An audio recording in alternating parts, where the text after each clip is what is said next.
What's up? What's up? It's Saucy Rossy, and I smoked a tri-tip like a brisket, but this time I was a little more successful and I wanted to show it off. Look at that smoke ring and how juicy that is. I'm pretty proud of this cook. So I went to my local Sobeys and picked up a tri-tip. Now, if you don't know about tri-tip, it's from the groin of the cow. It's a really, really good cut, very reasonably priced.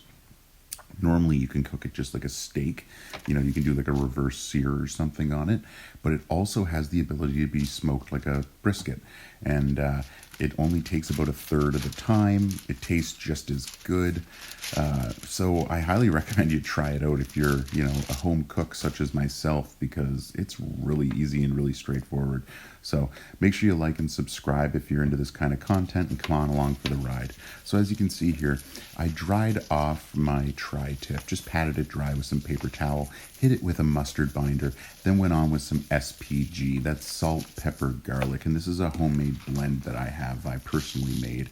Now at this point, this actual blend is running a little bit low on peppercorns, so I actually added a little bit extra after the fact here. You can kind of see there, that's a lot more garlic and salt than it is peppercorns. So I made sure to kind of scoop up and jangle some of that extra peppercorn and get it back on there, because pepper's really important when you're building a bark. It catches smoke perfectly. So want to make sure we're not wasting any of that at all.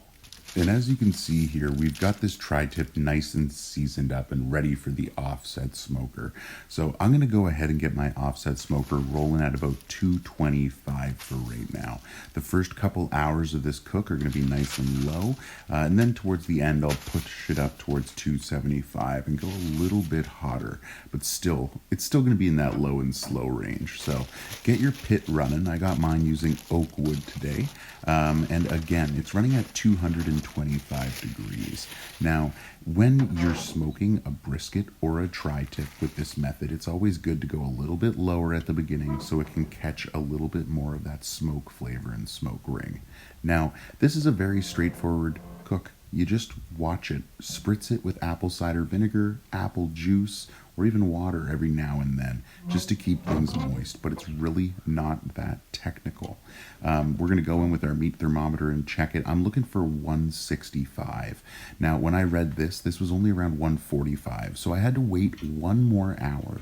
And the next part I actually don't have film of, but what I do is once it hit 165 internal, I wrapped it in butcher paper with beef tallow. Now, this allowed me to get that extra bit of flavor in there, that extra beefiness. And boy, oh boy, was this ever a great decision. So again, take some butcher paper once it hits 165 internal, put some beef tallow in it, and then put the tri-tip, wrap it, and then put it back on the smoker. This is your result. A juicy, perfectly smoked tri-tip. This was such a great addition to our holiday meal this year. So make sure you like and subscribe if you'd want a bite of this. I highly recommend you try this out on your own smoker at home. Just look at that little smoke ring right there. Heck yeah. I'm super stoked about how this turned out. You can just see the glistening juices there in each one of these little pieces of meat. Heck yeah, guys. I'm pretty stoked on this. So try out tri-tip with the brisket method. 100% worth it.